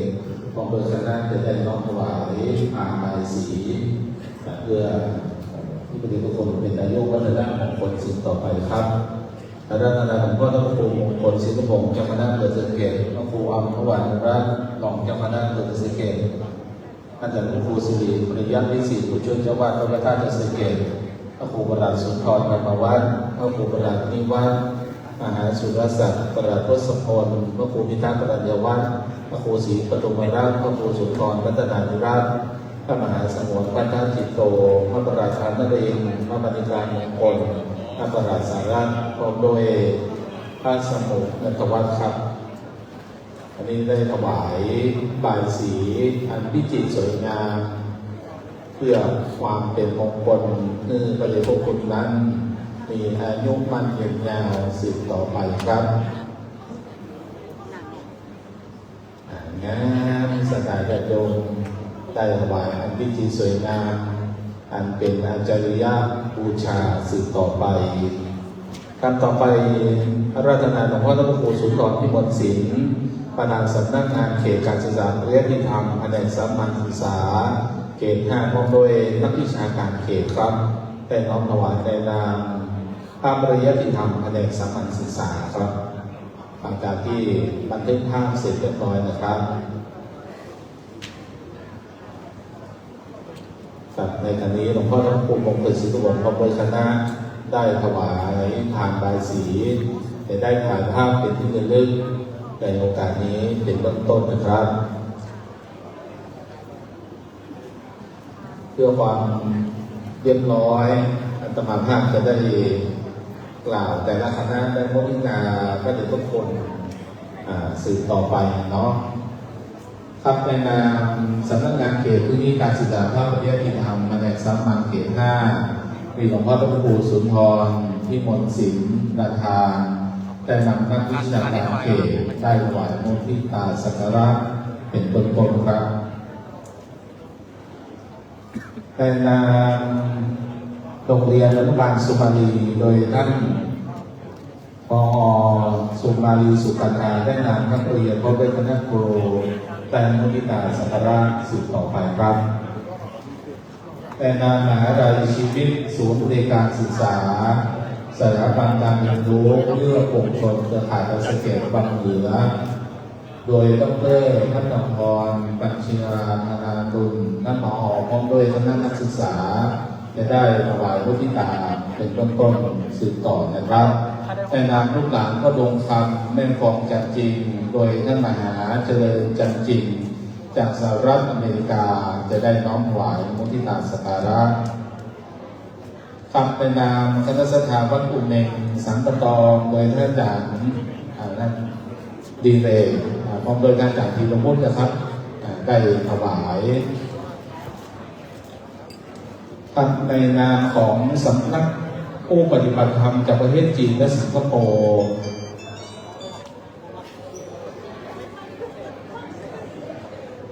อาจจะประเทศสิงคโปร์และประเทศจีนโดยท่านอาจารย์นมาวิการได้น้อมถวายมุทิตาต่อเลยเนาะจะได้ไปเป็นคณะโรงเรียนอนุบาลสุมาลีชมรมผู้สูงอายุอำเภอเลยสะเกษโดยแม่ครูแก้วพร้อมกันเลยเนาะแล้วก็ชมรมผู้สูงอายุอำเภอเลยสะเกษเตรียมพร้อมแล้วลักษณะกับเรียงกันมาเลยเนาะฐานป.1,700จำนวน4ชุดต่อจากนี้เลยนะด้านหมดด้านชุดนำมาเลยนะเข้าถึงชุดต่อเลยเนาะหลังจากนั้นสถานได้โยมเราต่อไปเลยหลวงพ่อปลื้มปิติมีใจเป็นอย่างยิ่งที่หมู่เราบ้างได้มาร่วมกันตั้งแต่เช้าวันนี้เป็นวันมงคลอย่างหลวงพ่อว่าเติมฟ้าฝนเป็นโต๊ะใส่ข้าเติมสถานโยมขึ้นมาพระดอยมีแต่ความสุขความเจริญเติมสถานโยมขึ้นมามีความสุขเหมือนกับนอนแสนสุขที่นี้ได้บรรจุ5 ไทยหลวงพ่อขอกับเป็นวุฒิเวลาเป็นว่าคนดีอ้อนวอนขอสิ่งใดในสิ่งนั้นสมประสงค์ตั้งใจหมายสดาโยมหาเรียนโดยผู้ทานพระ ทำงานคุณภาพสังขารคุณภาพด้วยบุญกุศลที่พระเดชพระคุณท่านสร้างสมมาโดยตลอดทำให้วันนี้ฟ้าฝนนั้นยุบ1 วันนะครับ2-3 วันฝนตกเนาะเดี๋ยวมันยุบอย่างนี้เข้าสู่ประเทศไทยตอนบนโดยพี่น้องจังหวัดเชียงรายประสบภัยพิบัติเขาก็ส่งแรงใจเป็นช่วยเปิดศาสนาส่งเดินกำลังสร้างกำลังใจอันมีสิ่งหนึ่งประการใดที่เราช่วยได้เราช่วยศาสนาเนาะวันนี้พระเดชพระคุณนั้นเป็นพระผู้มีแต่ให้คือพี่น้องศาสนาญาติโยมมาได้เลือกชั้นมาได้บรรณะจะได้รู้จักแก่คนที่รู้จักต่างๆบอกรู้จักต่างๆพระเดชพระคุณนั้นที่มีอยู่ตลอดอันนี้คือปฏิญาณแม่ของพระเดชพระคุณนั้นที่มีต่อคณะสงฆ์และศาสนาสาธุชนญาติโยมเนาะเดี๋ยวแม่ต่อนี้เลยเนอะต่อไปเลยเนาะจากคณะไหนก็บอกนะครับพี่น้องภูมิเองโดยดังจากมีน้องวุฒิเนาะอันนี้ของเพื่อชีวิตเนาะแม่ขอบอกซองนี่นะห้องคิดอย่างนั้นมันป้ายกันแม่ซองมันป้ายกันเนาะอย่างสมารีนำนักเรียนนำนักเรียนแก้วต่อนี่เลยนะครับนักเรียนสมารีมาเยอะไปทราบข่าวจะคุยจอยขึ้นมา2 ห้องเพราะว่านั่นเจ้าน้ำเย็นๆแบบยามบ้านสมารีเนาะน้ำอัญชันน้ำเก๊กฮวยถ้วยใหญ่ๆในบ้านสมารีบริการตลอดเจ้าหน้าที่จากป.107ใช่ไหมเนาะวันนี้นำมา4 คณะกับมาร่วมมุทิตาในโอกาสนี้นะครับต่อไปในงานพี่น้องบ้านต้นพึ่งทำไมเนาะโดยการเจริญจาก USA มาได้ลืมพระเดชพระคุณวันนี้มามุทิตาด้วยนะครับจากเจริญจากสหรัฐอเมริกาพี่น้องต้นพึ่งต่อไปคณะจากชมรมผู้สูงอายุอำเภอดอยสะเก็ดและโรงเรียนบ้านสุมาลีพี่น้องเขาตั้งหลังใจเย็นๆเนาะแม่เนาะเราอ่อนก่อนเดี๋ยวเราอ่อนจะปิ๊กบ้านอะไรเดี๋ยวได้ขึ้นรถเตียงปิ๊กบ้านคณะปฏิบัติธรรมจากประเทศจีนและประเทศสิงคโปร์โดยอาจารย์มหาวิหลังเลยเนาะครับโอ้โหปฏิบัติธรรมในเมตตาบารมีพระเดชคุณ200 กว่าท่านโดยอาจารย์นิรันดร์นะครับตอนนี้ได้ทราบข่าวพระเดชพระคุณเจริญอายุวัฒนมงคล79 ปีผู้เป็นร่มโพร่มไทรแห่งวัดพระธาตุดอยสะเก็ดในนามลูกหลานพ่อผมมาดุงดอยแดงซึ่งเป็นต้นตระกูลหลักของดอยสะเก็ดเราวันนี้ได้มุทิตาเลยนะครับโอ้เจ้าหน้าที่เอาของขยันเนาะครับแม่ขอพรนะพุทธเดี๋ยวคณะเราต่อกันมานะจากมอเพื่อชีวิตมาหรือยังต่อกันนี้เนาะเอาให้เราอ่อนกันไงคือเราอ่อนจะปิดบ้านละต้นเตียนรอละจังฟ้อนเอาแกนอะไรเนาะจากโรงเรียนร้อยสเก็ตวิทยาคมแล้วโรงเรียนประจำอำเภอต่อนี่เลยเนอะตอนนี้มีหลายคณะด้วยกันทุกคนก็อยากจะถ่ายรูปเป็นที่ระลึกเนาะเราแค่เดียวโรงเรียนเราสเก็ตฟอนถวายก็ออกงานแต่เจ้าของจะฟอนเล็กเอาด้วยในคุณเกี่ยวของงานคณะสงฆ์ถวายบายสีของงานทุกอย่างงานหมดสลายพอแล้วเจริญหูเจริญตาตาป่าพระราชบดินทร์นั้นมันกล่าวไว้ว่า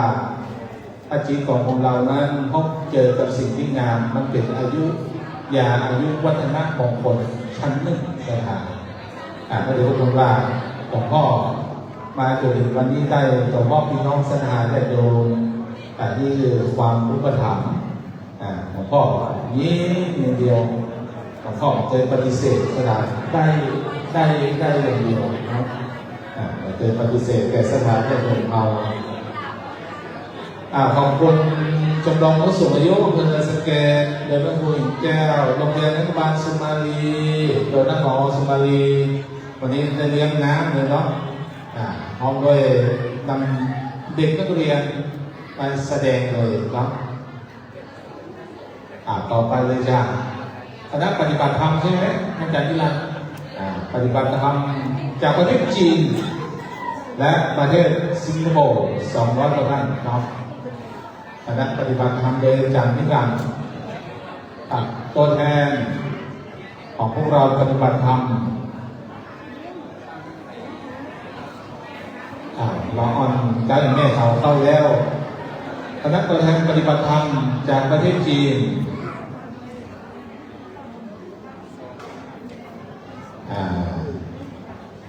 ประเทศจีนแล้วก็โรงเรียนโดยสเกตใช่ไหมคุณครูโดยสเกตต่อจากปฏิบัติธรรมก็ได้แล้วก็ญาติโยมเลยนะแม่เขาที่มีต้นข้าวแถวเลยเนาะจะได้กำเดียวจะมีพัดมีกับยาแม่ของที่ระลึกเนาะถ้าจะโหมไทยเลยขนาดนักยกน้ำหนักสูตร3 คำนี่ยกขึ้นอึ๊บเลยนะเนี่ยคือแสดงโยมเอาด้วยสูตรครับจากสุพรรณีเอาไปได้ยังของไทยจะได้มีแรงหน่อยคณะปฏิบัติธรรมจากประเทศจีนจำนวน200 ท่านวันนี้ส่งตัวแทนมาโดยอาจารย์นิรันดร์พระมหานิรันดร์เป็นพระวิทยากรนำปฏิบัติธรรม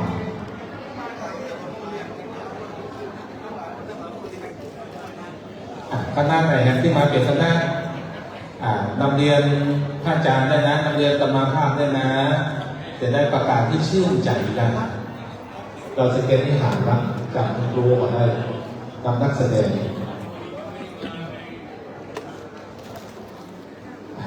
คณะปฏิบัติธรรมจากประเทศจีนรับมรจากหลวงพ่อ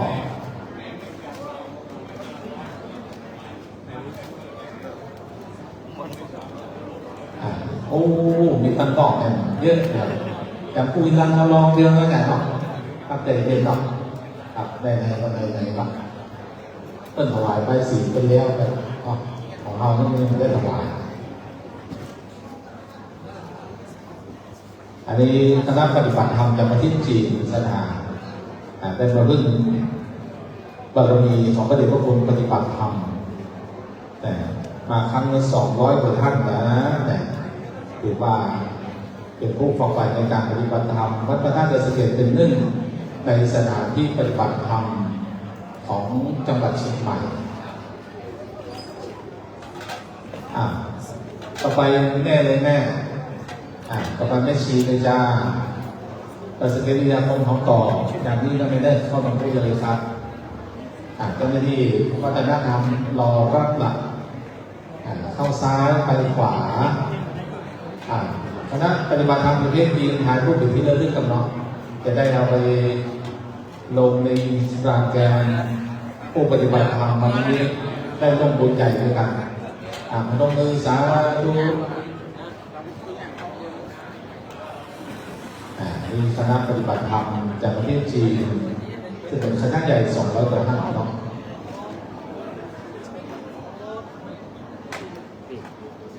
ก็นั่งในปีกระบอกอัตมาภาพของแบงเนอร์โมเฮานี่ก็แม่ของตั้งนอกก็เลยแบบต่อกันมาตลอดทั้งวันแม่นี่นะครับเอานั้นมาเพื่อประเด็นกลุ่มเนาะ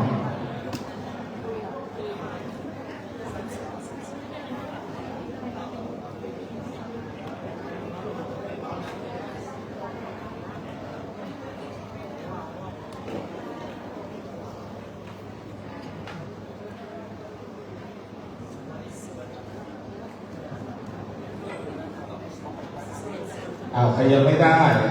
รับนะเสร็จแล้วเนาะ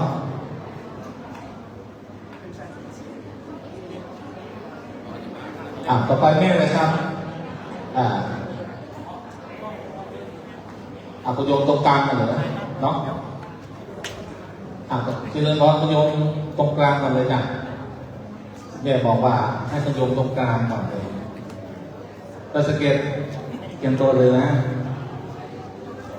ตรงกลางก็คงมี2 คณะคุณโยมรอแป๊บเดียวเนาะสาธุสาธุนะให้แม่เขานั่งยากยืนก็ได้แม่นี่มันจะคล่องแคบอยู่ได้นะมันจะลุกก็ได้ลุกไปได้ยืนก็ได้แม่ก็จะพวกคุณอนุญาตเนาะนั่งลำบากก็ยืนเอาแม่ชีถวายยาวสดมะขามป้อมเนาะ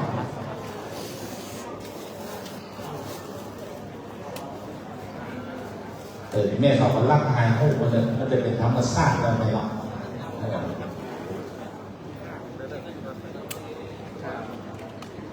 เราสเก็ตวิทยาคมต่อจากเรื่องนี้เลยนะโนนักฟ้อนเข้ามากระชับเลยล่ะเหลืออีกคณะหนึ่งนะแม่นะตรงกลางเนาะเราสเก็ตวิทยาคมเสร็จเรียบร้อยแล้วก็คณะจะไม่ฉีดเลยนะ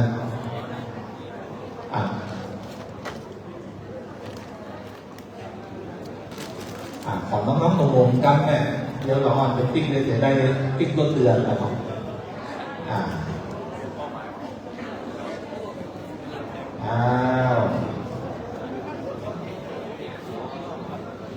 ผมว่าหลวงพ่อคงมงคลศิลวงศ์บรรนั่งเป็นรับนี่เลยนะครับเป็นพระสงฆ์ผู้ทำงานผู้บนบารมีพระเดชพระคุณครั้งที่พระเดชพระคุณนั้นดำรงตำแหน่งเจ้าคณะอำเภอดอยสะเก็ดนะครับวันนี้ทางด้านได้นำประธานศิษยานุศิษย์ประธานในการจัดงานในครั้งนี้นะครับ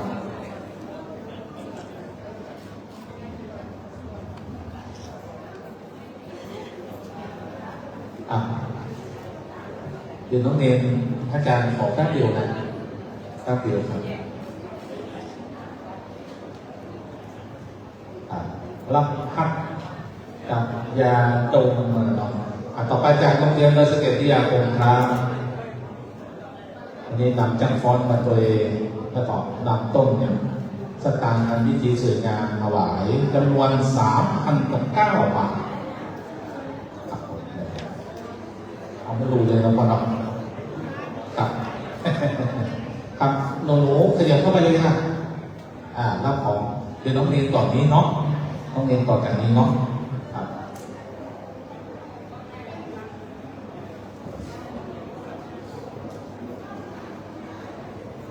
งั้นวันนี้ฟอนนะเนาะตัดส่งกับดอยสะเก็ดทำมันอย่างแต่ละอย่างนั้นมันน้อยงามหรืออื่นสถานมีครับผู้บ้านผู้เมืองครับมีพระสงฆ์ผู้บ้านผู้เมืองมีคนดีผู้บ้านผู้เมืองมีสถานโยมผู้บ้านผู้เมืองทำเมืองนี้ดอยสะเก็ดได้เจริญรุ่งเรืองสืบต่อมาจนถึงปัจจุบัน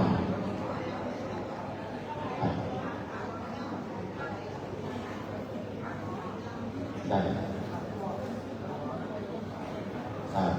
เอาหนูหันหน้าไปทางนู้นเลยจ้ะลูกน้อยบันทึกภาพครูได้นักเรียนโรงเรียนดอยสะเก็ดวิทยาคมขออนุญาตพระเดชพระคุณได้บันทึกภาพร่วมกับพระเดชพระคุณครับ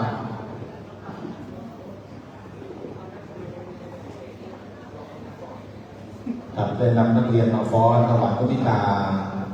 ได้นำสิ่งเครื่องสักการะถวายพระนิตาในนามโรงเรียนดอยสะเก็ดวิทยาคมครับต่อไปน้องเมย์ครับน้องเมย์ก็ได้ถวายโอสถทิพย์ถวายน้ำผึ้งกับกล้วยไต้แด่พระเดชพระคุณนะครับสนาเอาเงินต่อแถวซื่อๆได้ไหมวันนี้ซื่อๆได้เลยละนั่น คณะกรรมการวัดรัชทาดอยสะเก็ตเฮาว่าขอชุดสุดท้ายหรือลูกเดี๋ยวจะรวมโมกันของดอยสะเก็ตเฮาชุดสุดท้ายเลยเนาะเอามาดูเลยคือพี่น้องต่างบ้านได้ก่อนเลยหรอกกรรมการวัดเราไอ้แม่กลับมาแล้วเด้อเรียนกลับมาเลยที่นั่งเก้าอี้เนาะมันต้องนั่งก็ได้แม่ยืนก็ได้เนาะยืนเราก็ได้นะถ้ามันนั่งมันลำบากเนาะนักแสดงได้ยงถวายพระทิตาเสร็จเรียบร้อยอนุญาตให้กลับก่อนได้เลยนะถ้าจะได้รับของที่ระลึกแล้วเนาะมาเป็นคณะบางคนก็เอาลงทานมาเนาะบางครั้งก็เด็กบางคนอาจจะมาได้ทักทายปราศัยจำพวดถึงแต่วันนี้ด้วยความตั้งใจจริงศรัทธาได้พระเดชพระคุณนั่นก็หันถึงแรงสายงานและศรัทธาของพี่น้องทั่วทุกสารทิศเนาะด้วยความตั้งใจ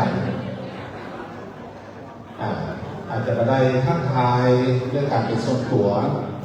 แต่พระเดชพระคุณนี้เนี่ยโอ้อายุยาวเลยครับตั้งปีศาสนาเนาะพระเดชพระคุณนั้นยิ้มตลอดทุกคนรับของที่ลึกอาจารย์มหาสุชาตินะครับสลายโยมไข่เตรียมต้นเตรียมปัจจัยมา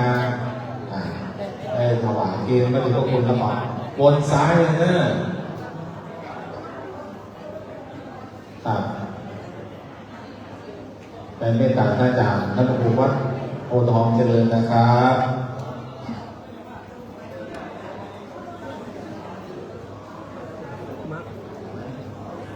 พี่น้องเอาพี่น้องไตแสดงเต้นโตก่อนแสดงเต้นโตนอกได้เลยเนอะ